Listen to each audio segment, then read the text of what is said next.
Pro Mod is like the universal language of drag racing. Like it's a class that they race all around the world. It's probably, I think, the strongest international class, right? I mean, they race these cars effectively in Australia, the Middle East, all over creation, right? It's all throughout Canada and Europe. Of course, here in the United States, there's a Pro Mod series like on every street corner. This is a super important class. I'm curious your take, Luis. How much does the success, and this is actually, Lyle, I want to get you in on this as well from your perspective at Modern Racing. How important is this class to all the other Pro Mod sanctions and series, right? There's a ton of trickle down. There's the cars that we see Jose Gonzalez bring out in NHRA Pro Mod, the latest and greatest. That car will likely end up in PDRA Pro Boost in a couple of years, right? Mm-hmm. He'll get a new car and it'll get sold. And so I think that it's the health and wellness of NHRA Pro Mod directly affects all these other sanctions and series. Do you agree with that? 100%. 100%. I agree. If we talk about door slammer, NHRA Pro Mod, it is the lead, right? It is like where you see the major development, because it's such a limited class. People need to go around like, what kind of converter? Oh, let's go a little bit back.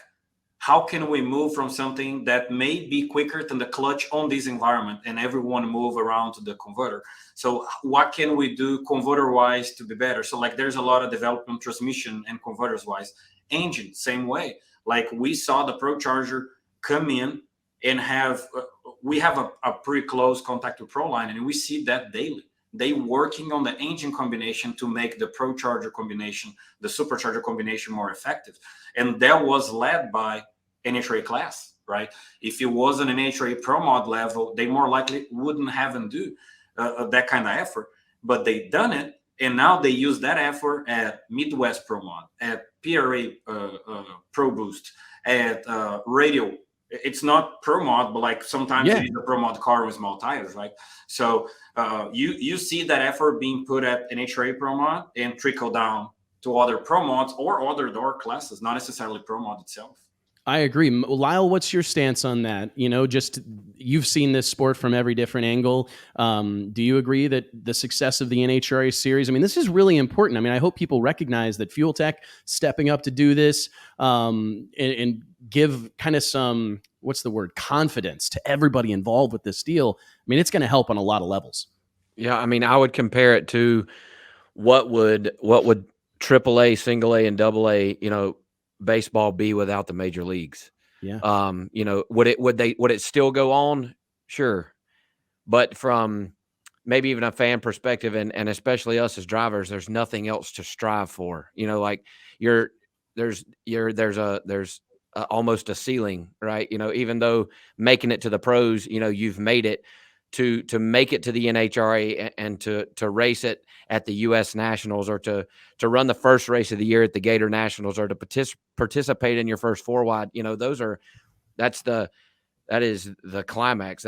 You've made it. You know, and I think that would Pro Mod drag racing continue? Sure. You know, but it definitely doesn't give it that prestigious feel without the health of the NHRA Pro Mod class being there. You know, and Luis, we've talked through through the WhatsApp, and I've seen you a couple of times this year, but especially us here at Modern, you know, Justin was an instrumental part of helping to secure some of this funding to make sure the class was alive and healthy for the rest of the year. But we do appreciate you. I do.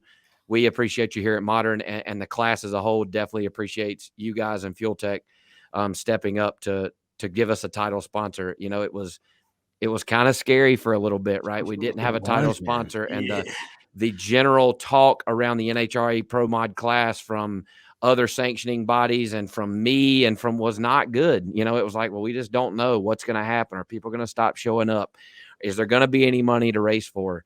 You know, and not only have you guys stepped up, there have been, you know, Doug Winters, company has stepped up. Adam and the folks at PRS are presenting sponsors for this weekend's Circle K 4 Wide Nationals, you know, and it's a big deal. You know, right now, NHRA Pro Mod is the richest Pro Mod sanctioning body in existence, you know, and that's cool, dude. There's big plans for the rest of the year that I don't even know if I'm supposed to know about, but There's big things that are happening, you know, and it's going to be exciting when the middle to later portion of the year rolls around. Yeah, it is great overall. Like, I don't even, I don't even try to name how many people were involved to make this whole deal works. Because, like, Yep. just like you said, you guys at Modern, PRS, and I know so many racers that step up personally to try to make this happen. Because Yep. in the end, we see a class that leads. It leads. It's a leadership on drag racing. People look up to you, just like you said.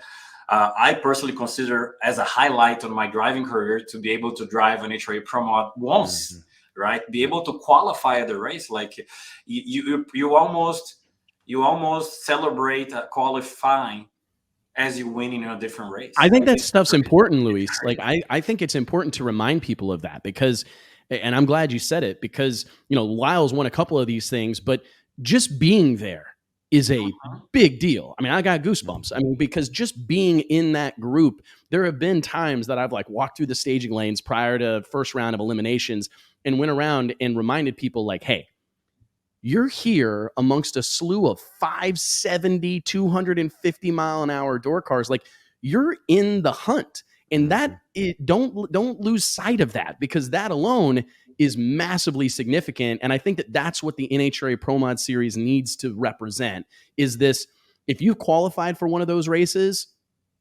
you did it. You did something really significant that a very small number of people have done, and I'm just glad to see it get some of its luster back. I think the Fuel Tech brand is so strong right now and so visible that it's like we're just the same way that I was talking about gaining a little bit of legitimacy for drag racing as a whole by having Tony Stewart, a NASCAR Hall of Famer, as serving as a team owner. It's a huge badge of honor for the sport of drag racing, but I think this Pro Mod Series is going to benefit dramatically from having a brand like Fuel Tech kind of at the top of the decal, if that makes any sense. I mean, it's just, you guys have a penchant for doing things right.